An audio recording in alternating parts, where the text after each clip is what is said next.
Action cut with Satish நேயர்களுக்கு வணக்கம். இன்னைக்கு நம்ம என்ன படத்தை பத்தி பார்க்க போறோம் அப்படின்னா, அர்ஜுன் தாஸோடைய நடிப்புல வெளிவந்திருக்கக்கூடிய ஒன்ஸ் மோர் படத்தை பத்தி தான் பார்க்க போறோம். ஆக்சுவலா அந்த படத்தோட லைன் என்ன அப்படின்னா, அர்ஜுன் தாஸ் வந்து ஒரு லவ் ஃபெயிலியர் பாயா இருக்காங்க. அவங்களோட ஜூனியரா அதித்தி சங்கர் வராங்க. ஒரு சமயத்துல வந்து மீட் பண்ணிக்கிறாங்க. மீட் பண்ணும்போது எனக்கு உங்களை பிடிச்சிருக்கு அப்படின்னு சொல்லிட்டு அதித்தி வந்து ப்ரப்போஸ் பண்றாங்க. அர்ஜுன் ஆனா அதை அக்செப்ட் பண்ண மாட்டாரு. அதுக்கான காரணம் என்ன, அர்ஜுனோட ஃபிளாஷ்பேக் என்ன, இறுதியில இவங்க சேர்ந்தாங்களா சேரலையா, இதுதான் கதை.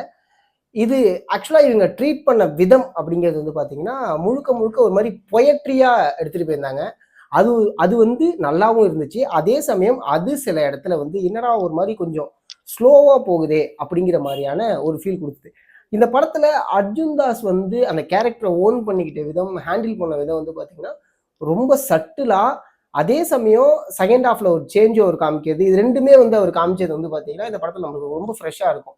இதுக்கு முன்னாடி வந்து போர் படத்துல வந்து நம்ம பார்த்துருப்போம். பட் ஆனா இந்த படத்துல அந்த காலேஜ் கல்ச்சுரல் சீன்ஸ் வரும். அந்த இடத்துல அந்த ஒரு 20 மினிட்ஸ் வந்து அர்ஜுன் தாஸ் வந்து அவரோட கேரக்டர் மாத்தின விதம் வந்து பாத்தீங்கன்னா ரொம்ப நல்லா இருந்துச்சு. ஆக்சுவலா அதித்தி சங்கர் வந்து பாத்தீங்கன்னா ரொம்ப அழகா அந்த ஃபர்ஸ்ட் ஹாஃப் வந்து ஓன் பண்ணிக்கிட்டு, அதே சமயம் வந்து பாத்தீங்கன்னா அதித்தி சங்கர் வந்து செகண்ட் ஹாஃப் வந்து அந்த கேரக்டர் ஹேண்டில் பண்ண விதம், கிளைமேக்ஸ்ல அவங்க பேசின விதம், இது எல்லாமே வந்து ரொம்ப சூப்பரா இருந்துச்சு. இந்த படத்துல மியூசிக் டைரக்டர் வந்து படம் முழுக்க தெரிகிறாரு. அதுவுமே ஒரு விதத்துல பிளஸ்ஸா இருந்தாலும் அங்கங்க சில இடத்துல வந்து வருஷத்துல பாட்டா வருதே அப்படிங்கிற மாதிரியான ஒரு ஃபீல் ஒன்று கொடுக்குது. ஆனா ஓவராலா இந்த கதை வந்து நான் சொன்ன மாதிரி ஃபர்ஸ்ட் சொன்ன மாதிரியே வந்து பாத்தீங்கன்னா ஒரு மாதிரி பொயட்ரியா தான் ட்ரை பண்ணியிருக்காங்க. அது ஒர்க் அவுட் ஆனாலும் ஒரு சில இடத்துல பிரச்சனை. எங்க பிரச்சனை அப்படிங்கிறத பாத்தீங்கன்னா, ஃபர்ஸ்ட் ஹாஃப் வந்து லைவ்ல நடக்குது. செகண்ட் ஹாஃப் வந்து பாத்தீங்கன்னா ஒரு பேக் ஸ்டோரி போறாங்க. அந்த பேக் ஸ்டோரிக்குள்ள ஒரு பேக் ஸ்டோரி வைக்கிறாங்க. அந்த பேக் ஸ்டோரி ரொம்ப லென்த்தா இருக்கும்போது, எப்போ இந்த பேக் ஸ்டோரி ஆக்சுவலா ரீசன் வந்து தெரிய ஆரம்பிக்குது. அதாவது அர்ஜுன் தாஸ் அவர்களுடைய எக்ஸுக்கு வந்து, அதாவது ஃபிளாஷ்பேக்ல இருக்கக்கூடிய லவ்வருக்கு வந்து பாத்தீங்கன்னா, அவங்க அப்பா வந்து மிலிட்டரி ஆஃபீஸரா இருப்பாங்க. ஸோ அதுல என்ன நடக்க போகுது அப்படிங்கிறது வந்து பேக் ஸ்டோரி ஆரம்பிக்கும் போதே தெரிஞ்சிருச்சு.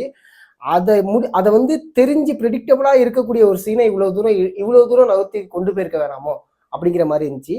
அதே சமயம் எக்ஸ் வரும்போது அந்த ஒரு எமோஷன் வந்து திரும்பி லைஃப்ல வரும்போது ஒரு எமோஷன் இருக்கும்ல.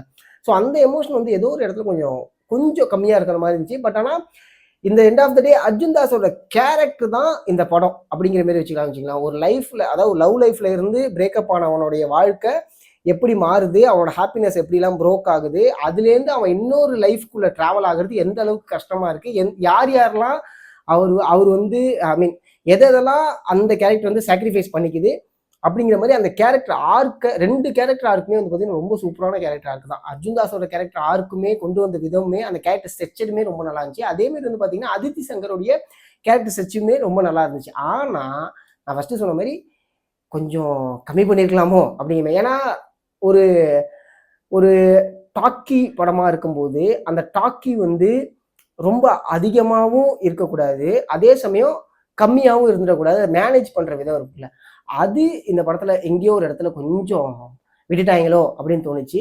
பீச் சீன் ஒன்று நடக்கும். அதாவது ஃபிளாஷ்பேக் போர்ஷன்ல வந்து பாத்தீங்கன்னா பீச் சீன்ல வந்து ஒரு டாக் ஒன்று போகும். லிட்டரலா அது வந்து பார்க்கும்போது நம்மளுக்கு வந்து ஜிவிஎம் மணிரத்னமுடைய ரைட்டிங் மாதிரி தான் இருந்துச்சு. ஸோ அந்த விதத்துல வந்து பாத்தீங்கன்னா ரைட் அண்ட் டைரக்டர் வந்து நம்ம கண்டிப்பா பாராட்டணும். ஏன்னா அதை அப்படிதான் கன்வே பண்ணியிருந்தாங்க. ஒருத்தவங்களும் மாத்தி மாத்தி அவங்களுடைய தரப்பு எடுத்து பேசும்போது, அந்த காதலை வெளிப்படுத்தும் போது இருக்கக்கூடிய டைலாக்ஸ் போர்ஷன்ஸ்லாம் வந்து பாத்தீங்கன்னா அப்படிதான் இருந்துச்சு.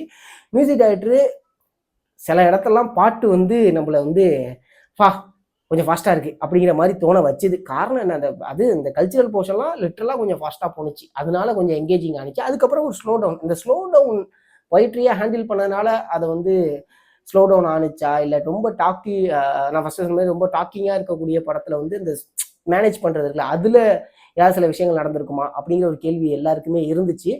ஓவராலா இந்த படத்தை என்ன எக்ஸ்பெக்ட் பண்ணி போய் பார்க்கலாம் அப்படின்னு எக்ஸ்பெக்ட் பண்ணாம ஒரு ஃபீல் குட்டான ஒரு லவ் படம் பார்க்க போறோம் அப்படிங்கிற மாதிரி போனீங்கன்னா கண்டிப்பா அந்த படம் உங்களுக்கு சர்ப்ரைஸ் பண்ணும். ஓகே, இல்ல இந்த விஷயங்கள்லாம் இருக்கும் அப்படின்னு சொல்லிட்டு சில எக்ஸ்பெக்டேஷனை உள்ள வச்சுட்டு போனீங்கன்னா மேபி அது வந்து உங்களை வந்து பாத்தீங்கன்னா டிசப்பாயின்மெண்ட் பண்றதுக்கான வாய்ப்புகள் அதிகம். ஆனா எக்ஸ்பெக்டேஷனே இல்லாம இந்த படத்துக்குள்ள போனீங்க அப்படின்னா கண்டிப்பா இந்த படம் உங்களுடைய காலேஜ் லைஃபோட கனெக்ட் பண்ணும். உங்களுடைய ஐ மீன் எக்ஸ் இருந்துச்சுன்னா எக்ஸ் லவோட கனெக்ட் பண்ணும். அட் த சேம் டைம் கரண்ட்ல இருக்கக்கூடிய லவ்வையுமே கனெக்ட் பண்ணும். உங்க கேரக்டர் கூட அது கனெக்ட் ஆகிறதுக்கான பாசிபிள்ஸ் அதிகமாவே இருக்கு. பட் வித்தவுட் எக்ஸ்பெக்டேஷனோட போங்க, வித் எக்ஸ்பெக்டேஷனோட போகாதீங்க. அதுதான் என்னுடைய ஒப்பீனியனா இருக்கு.